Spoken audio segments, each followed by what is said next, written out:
Welcome to Joint Effort with Des Moines orthopedic surgeons. This podcast covers the pain and injuries that are associated with muscles, ligaments, and joints. Welcome to another podcast, Joint Effort. Today we have Dr. Lynn Nelson, fellowship-trained spine surgeon at DMOS. Indeed. Chief of spine surgery for the last 15 years? Oh, no, close to 25. Wow, sorry to sell you short. 25 years and current DMOS president as of January 1. Indeed. So you have a lot going on. Right. I'm going for the record for the most years between presidencies. I don't know if that's a record you want to have, but we appreciate you taking it on nonetheless. Thank you. We're going to get into lower back pain. Before we do that, though, one of the unique things about yourself when I got here, you immediately asked a young sports guy, hey, can you help me cover the Des Moines Buccaneers hockey team? I thought it was interesting because most spine guys want nothing to do with sports coverage. They go into spine and, they take care of spine-related patients and they'll take care of them in clinic, but to cover a team is different. So you told me your kids were involved at some point. That's exactly correct. My kids were way involved in hockey. Years ago, we hosted a Des Moines Buccaneer player in our home. The kids really enjoyed going to games. Over the course of time, Bob Breedlove, who was then the Des Moines Buccaneers team doc, lateraled to me over the course of a couple of seasons. I picked it up, and quite kindly, the DMOS guys have been very good about helping me cover them for a lot of years now. Yeah, it's a fun event, and some of the most loyal fans, for a mid-range hockey team that you can find. I mean, the traditions are great, and the kids are always having fun out there. And absolutely true. Great fan base. It can be high-level hockey, too, when they have a good team. They make the playoffs. And These kids are playing at the highest level for that age group in the country. Most of the kids have Division I college rides for hockey. Des Moines Buccaneers have a lot of kids in the pros. It's really good hockey.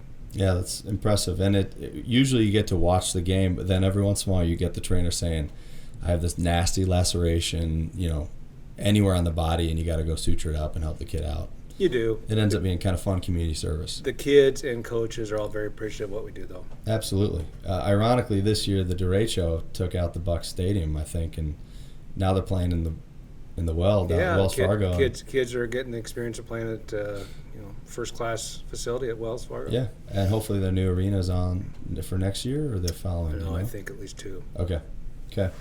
I'll say, that was my first experience with you, and then the second one was somehow we got to talking about water skiing in correlation with an ankle injury that you had, and I had no idea you were an avid water skier, and so, I mean, is this slalom? Is this two skis, or how? I mean, do you do it all? Is this do you have a team that you're on, or how?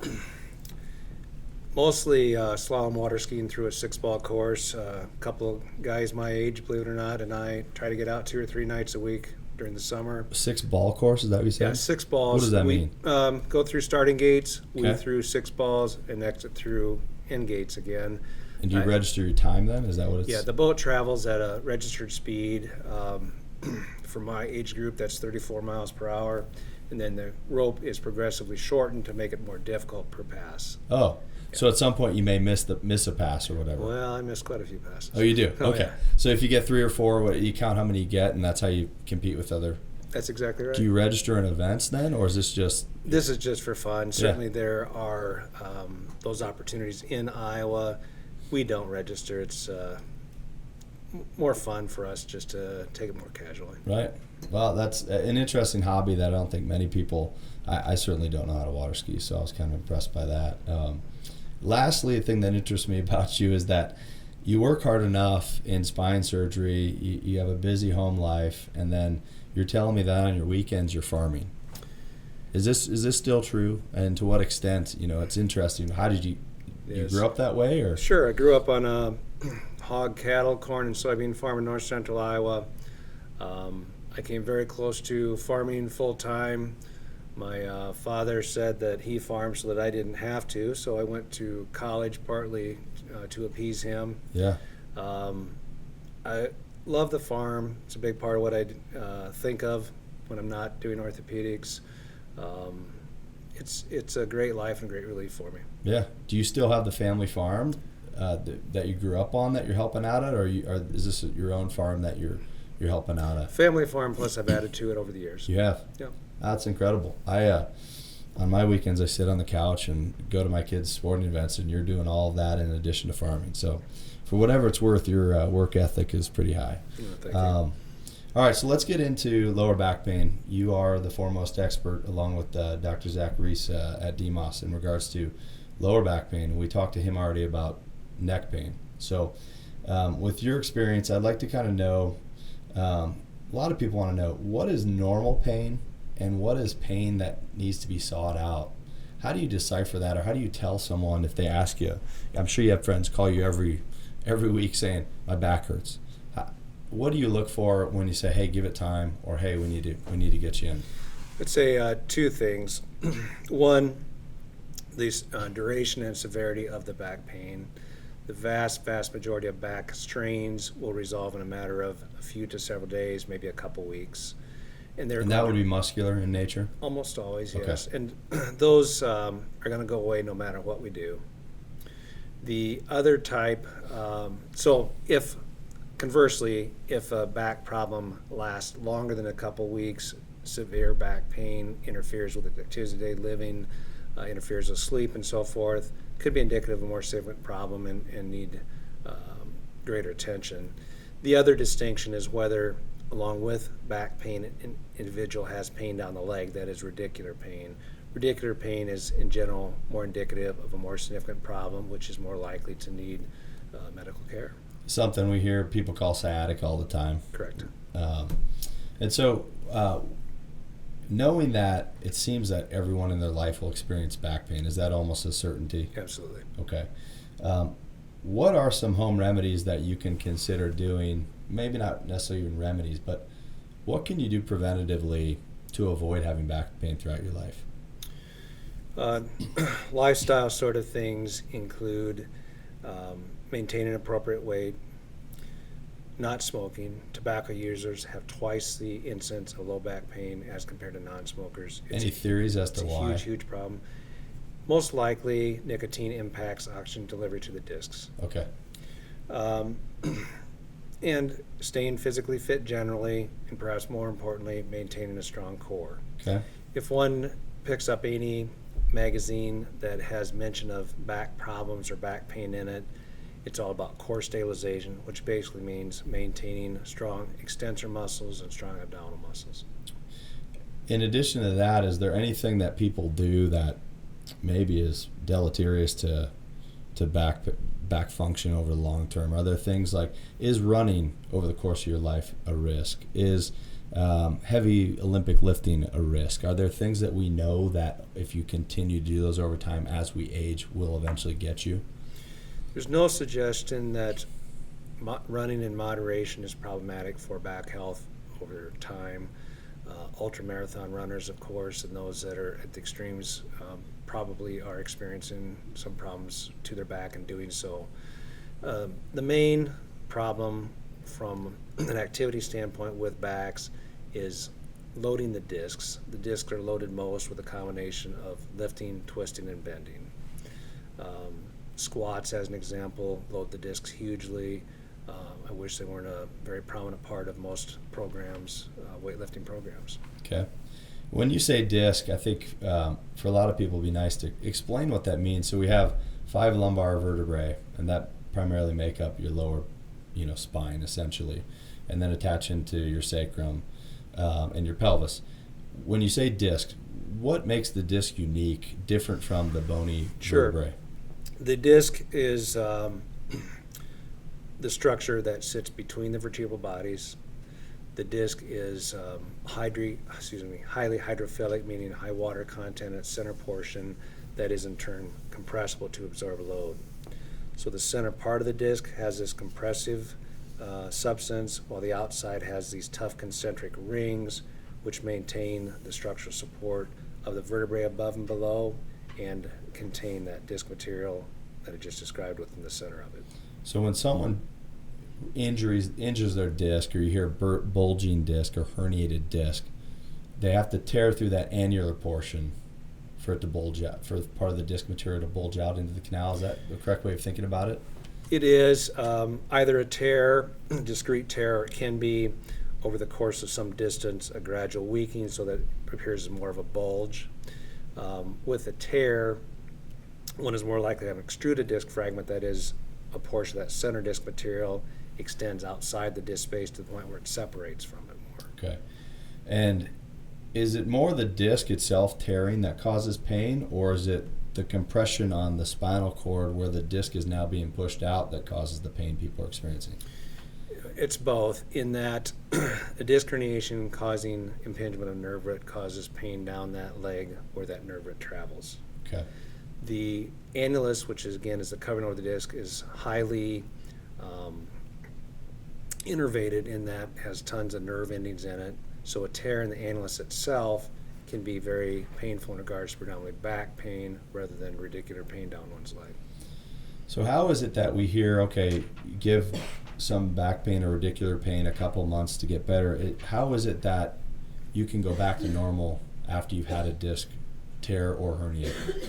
As most any other structure in the body, the annulus in many cases will heal. Okay. In some cases, one's body, actually a fairly high percent of cases, one's body will resorb or take up at least a portion of that disc material to the point where an MRI scan, for example, may relatively normalize, which in turn, of course, correlates with the patient doing well from a clinical standpoint.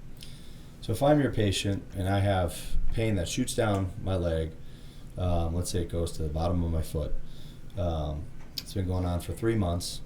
I have no weakness at all, though, and I can feel everything in my leg, and I have a herniated disc.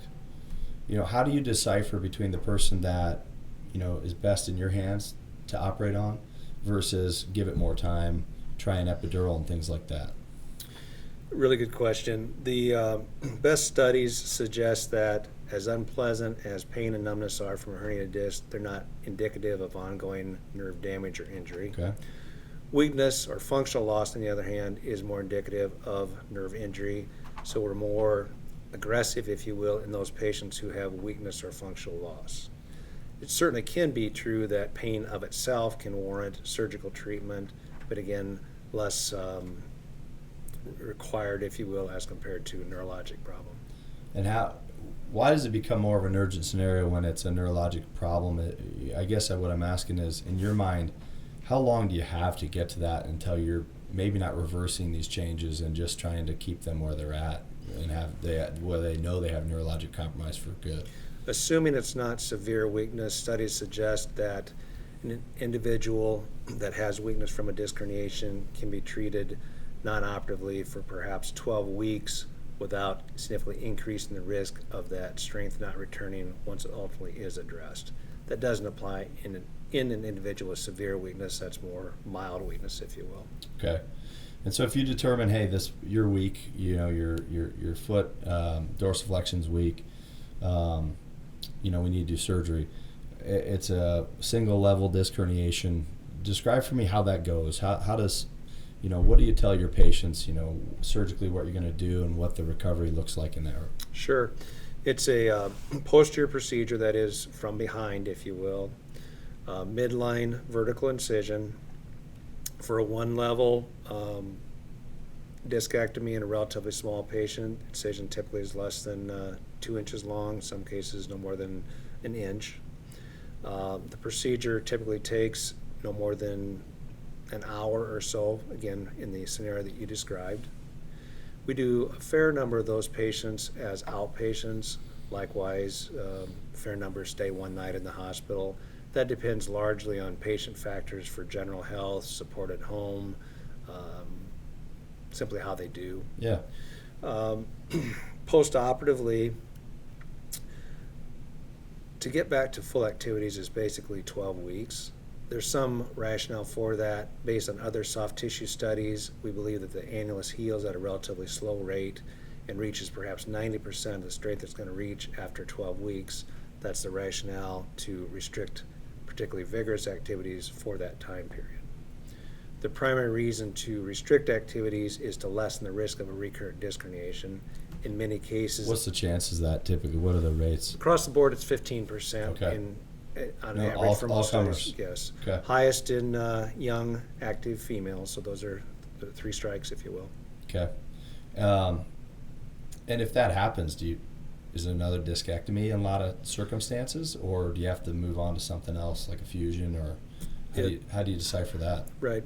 As a general rule, it's treated the same fashion as a primary disc herniation. If an individual is requiring surgery for the third disc herniation at that level, the general recommendation is to do a fusion rather than just a repeat discectomy. It's been proven to be a bad disc, if you will, with a very high likelihood of continued recurrent disc herniation, so in that case a fusion is done. With a fusion, that disc segment is immobilized, that is no longer moved, so it's really not loaded anymore, therefore shouldn't herniate again. What's the bad news for patients that herniate their disc? Either they have surgery or they don't. Do you know that natural history says they're probably going to get arthritis at that level at some point in their lives? Is that likely? Most patients who have disc herniations have at least some degree of underlying degenerative changes, which causes the annulus to weaken somewhat. Thus, the annular tear, annular bulge allows the disc herniation to occur. The other side of that coin is, with those underlying degenerative changes, that individual is at more risk of back problems later on with or without surgical treatment. Okay. And I know that, so in the cervical spine, it's been amazing to see the evolution in spine surgery just from an outside observer, disc replacements becoming essentially mainstream and a good solution for a lot of people. Are we there in the lumbar spine with disc replacements yet? We're not, but in a lumbar disc replacement would be done in place of a fusion in a certain select group of patients. It wouldn't be done for a patient with a simple disc herniation.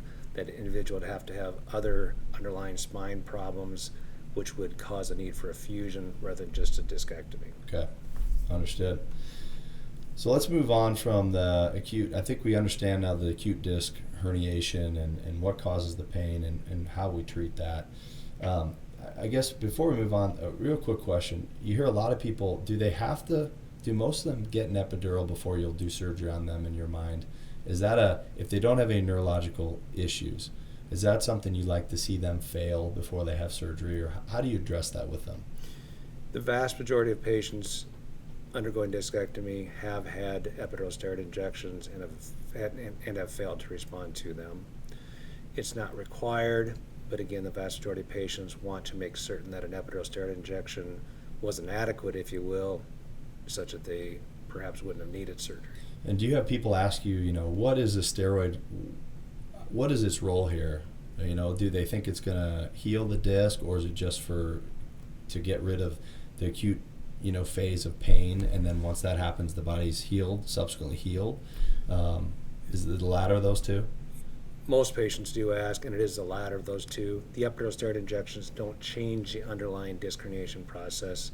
They could potentially help a ton by decreasing the inflammation, swelling of the nerve root, if you will. Okay. So let's move on to chronic back pain. How do you address that differently?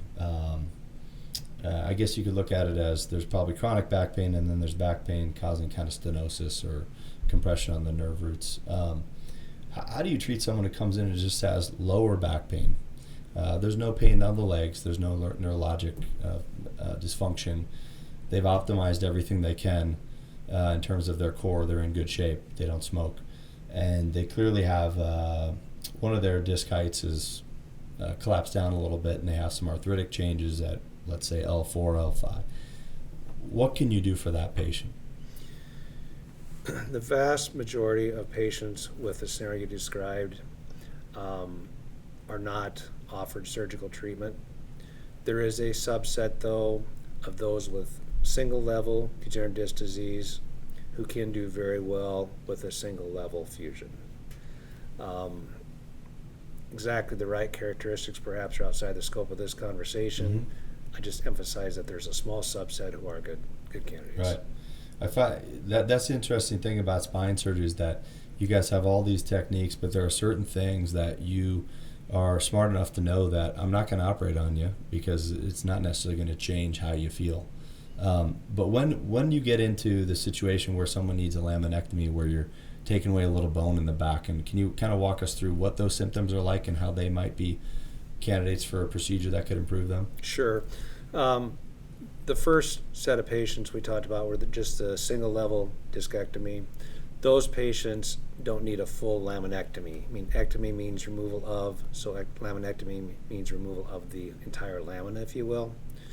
And that's the back part of the Correct. vertebrae? Exactly. That's the flat part, if you will, at the back Protects part of the vertebrae. spinal canal from essentially. posterior from behind. So in a simple discectomy, one doesn't need to perform a full laminectomy. A laminectomy, however, is a very commonly performed procedure in a patient with spinal stenosis from wear and tear type degenerative changes. Those wear and tear type degenerative changes typically, of course, involve both sides of the, both the right and left of midline, and therefore, since the bone is part of the offending material causing impingement, that has to be removed as part of the procedure. And you don't have to put any bone back. Correct. Okay. And so what's that patient present to you like? How is that different than the disc herniation? Yeah, the typical spinal stenosis patient has a symptom complex called neurogenic claudication, which means lower extremity pain, numbness, and tingling that's brought on by standing and walking and relieved by sitting and lying. Okay. One can think of that as when one is active doing things, standing and walking, those nerve roots are working hard, if you will, sending a lot of impulses back and forth, and the pinch causes causes delay of those. Whereas if a person is relatively quiescent, nerves aren't working very hard, so the pinch doesn't cause significant trouble. Okay. Is the old adage like leaning against the shopping cart can relieve that, versus standing up? Is that? It's very real. When one bends forward a bit, ever so slightly, open up the neuroforamen, so leaning over a shopping cart or similar device absolutely can provide short-term relief. How many levels can you do a laminectomy at before you worry maybe you're destabilizing some component of the spine? Right. It's not so much the number of levels as much as the width of the laminectomy necessary. We know from several studies how much lamina, how much medial facet, if you will, we can remove without undue risk of a laminectomy.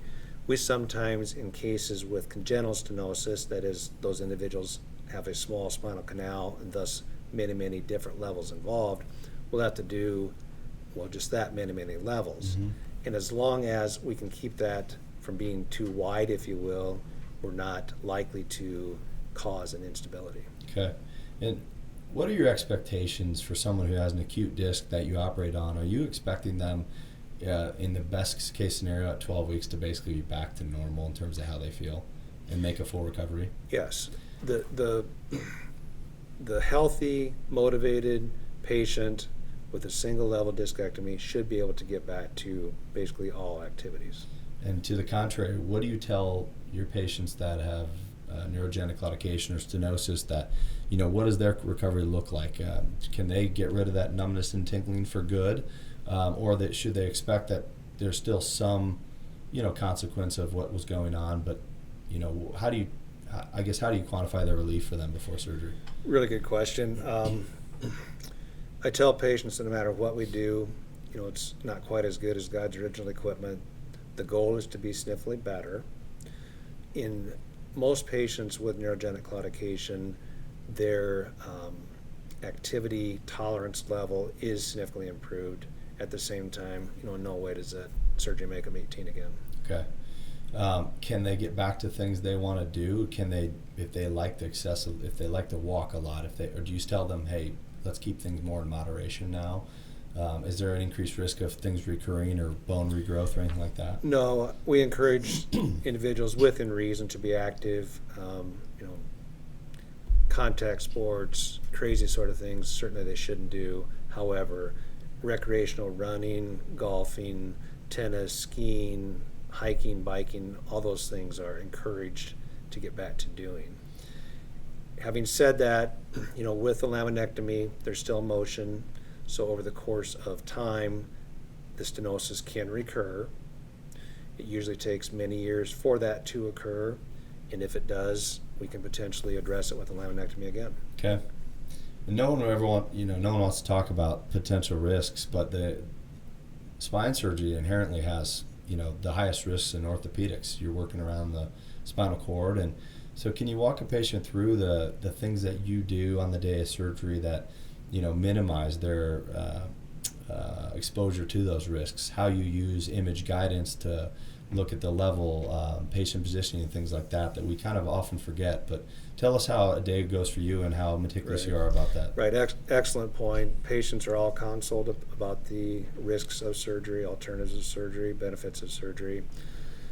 In the OR, the patients, say undergoing a laminectomy, go to sleep in supine position, that is face up. They're turned with multiple persons present, face down onto a table. We make certain that all pressure points are well padded, that their abdominal region isn't compressed. We're very meticulous about positioning. The patient's asleep and can't protect themselves. Certainly, as part of the surgery, we use imaging as necessary to localize a level to limit the exposure to only what is necessary to accomplish. It's a matter largely of being very meticulous with decompression. As you described, we're operating the bottom part of the spinal cord, if you will. We're removing bone that by bone, soft tissue, disc material, whatever the case may be, that by definition is causing impingement, or else we wouldn't be there. So it's a matter of being meticulous, as cautious and slow as necessary to accomplish the goal. Do you use loops when you operate? I do. I use loops that magnify objects 3.5 times. Dr. Reese does the same. Yep. Last question, because this is we could go on, but over the next 5 to 10 years, what is your prediction as the biggest change in spine surgery? Where are things going that you never would have thought it would happen 20, 30 years ago? What's the next big thing in spine surgery? I think it probably is continuation of less invasive procedures done better. There's a lot of excitement toward robotic use of spine in orthopedics. How does that work? Is that using a CT scan to help guide your laminectomy, or your implants put it in a certain... Largely, that's exactly correct. Okay. CT guidance to accomplish those things. There's some really neat technology on the horizon that may allow performance of a laminectomy by a robot. In 2021, robots can assist with pedicle screw placement. They're in no way ready at this point to do laminectomies. Whether that will be 5 years, 10 years, or more, I don't know.